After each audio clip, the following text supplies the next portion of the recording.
দিয়ে শুরু করি। একটা কথা বলুন, বিএলওরা সবার আগে নিরাপত্তার দাবি করছেন, নির্বাচন কমিশন এই বিষয়ে কি দায়িত্ব নেবে? এই প্রশ্নটাও কিন্তু বিএলওরা অনেক সময় করছেন, কারণ নির্বাচন কমিশন বলছে যে রাজ্যের দায়িত্ব, এটা নিঃসন্দেহে রাজ্যেরই দায়িত্ব, রাজ্যের পুলিশেরই দায়িত্ব, কিন্তু কথা হচ্ছে যে রাজ্যের পুলিশের উপর কি ভরসা করা যায়?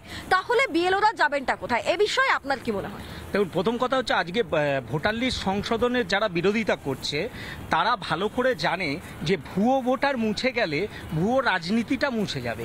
একমাত্র সঠিক ভোট গণতন্ত্রকে বাঁচাতে পারে, আর অন্যায় ভোট সেটা হচ্ছে দুর্নীতিকে টিকিয়ে রাখতে পারে।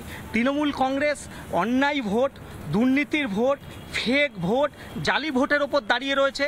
আমি তৃণমূল কংগ্রেসের প্রতিনিধিকে বলতে চাই যে বুকে হাত দিয়ে দেবুদা বলুক তো যে এখানে তারা ভুয়ো ভোট, জালি ভোট ছাড়া তৃণমূল কংগ্রেস সরকারে টিকে থাকতে পারবে। এখানে বিএলওরা যেটা বলছে আজকে এই বাংলায়, আপনি বলুন তো আপনি সুরক্ষিত?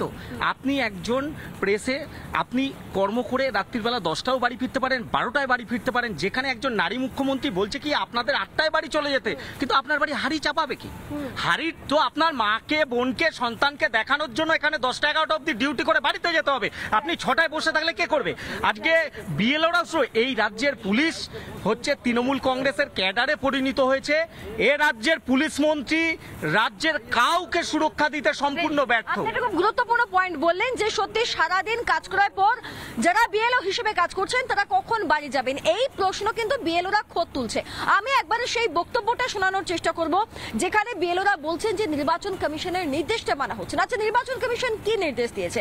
নির্বাচন কমিশন স্পষ্টভাবে বলে দিয়েছে যে যারা বিএলও হিসেবে কাজ করছেন তারা এই সময় অন্য কাজ, অর্থাৎ তারা যদি শিক্ষক হন তাহলে তাদের যে শিক্ষকতার কাজ সেটা এই মুহূর্তটাই করতে হবে না, কারণ এছাড়া তাদের কাছে সময় নেই, আর সেটাই মানা হচ্ছে না। আমি একবার সেই বক্তব্যটা একবার শোনাবো, একবার যে বিএলওরা ঠিক কি বলছেন যে নির্বাচন কমিশনের যে নির্দেশিকা সেটাই মানা হচ্ছে না।